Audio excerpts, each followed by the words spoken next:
James returns home and he brings with him gold, which he buries, and guilt, which he tries to bury.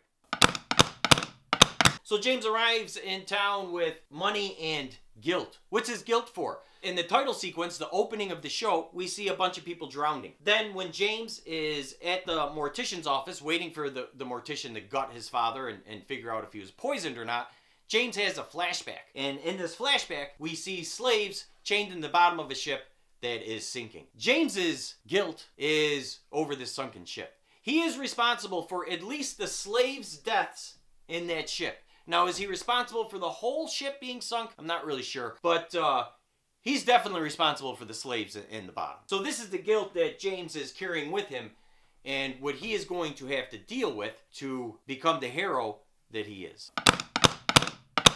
How did James end up on this slave ship headed for Antigua that sunk, that led to all this guilt that he's carrying around? James' family was a wealthy family. At age 11, James was sent to military school. A cadet who excelled. He became a colonel at the school until the year of 1800 when James rebelled, burnt down a couple ships, fought a bear, broke some necks of some commanding officers. And then in 1802, James heads to Africa. The last account of James is 1804 when he boards the ship, the Influence, which is the slave ship that sinks and when he becomes presumed dead. We can conclude that the James ship sinks in 1804 from the comment made by Mr. Pittifer that the rumors about James have existed for the past 10 years. Nootka Sound is a real place. It's a real place physically and in history. As a matter of fact, in the 1700s, late 1700s, Nootka Sound was a subject of conflict between Spain and Britain. Spain was actually taking ships over, Britain ships over, and trying to take over the port for themselves. It's a very, very valuable port. As James says, it is a gateway in the shipping industry. Nootka Sound also is a dangerous island, as people tell James a couple times. Some of the ships in the 1700s that landed in Nootka Sound never left. There's a couple tales from lone survivors. One guy actually wrote a book about it, about how the Nootka Sound overtook the ship and tortured the people and killed everybody. So Nootka Sound and the villagers are a real thing. And their involvement in the shipping history of the world is also a real thing. There's a lot of talk about family madness, but I'm not sure if there is any real madness in this family. If we look at it, we know James' father didn't legit go mad because he was poisoned, and that's what caused his mind to go crazy. They say that James' mother went mad. They say that she was put into Bedlam, which is a real hospital in London. It was for the mentally insane, and it was a really cruel, fucked up hospital that did crazy ass things to their patients. We know that James's mom was admitted to this place for having madness, but we also know that James's mom was originally from the Nootka Sound tribe, and that she was bought for gunpowder and shipped to London. Maybe this is why she went mad. Think about it. If you live in a tribal group in a jungle, and then all of a sudden, or a forest, and then all of a sudden you're shipped off to the city of London with some strange guy and nobody that you know anymore, that could make you a little crazy. So it's kind of hard to say whether James's mother is actually mad.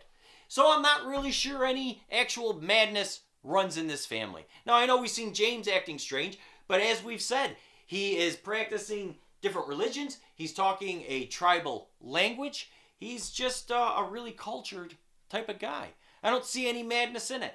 And he is certainly approaching the enemies that he has found at home in a smart and stable way. So I don't think that there's any madness in this family. I don't think we'll see it. But the most interesting thing with Winter was she didn't listen to James. A whole room full of men yelling, form an orderly line for James. You listen to James when he talks, but not Winter. This little girl had no problem disobeying him. This relationship between Winter and James, it's going to be pretty significant. And I think Winter is going to be pushing James to grow to become a better man than he already is.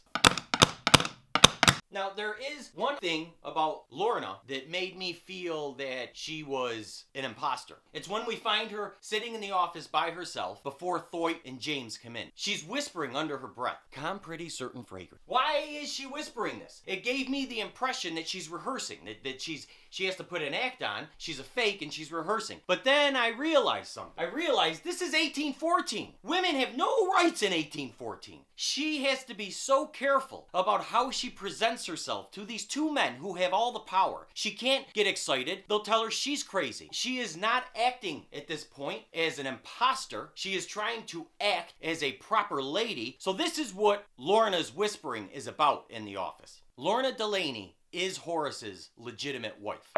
Hope you enjoyed this. If you have any questions about Taboo, please just leave them below. We'll do our best to get them answered. Don't be afraid to like the video if you did. If you have any friends that watch Taboo, go ahead and share the video with them. It'll give you something to talk about. If you want to make sure you catch all of our videos on Taboo, go ahead and subscribe, hit the bell, and you will be notified every time we upload one. You have a great day.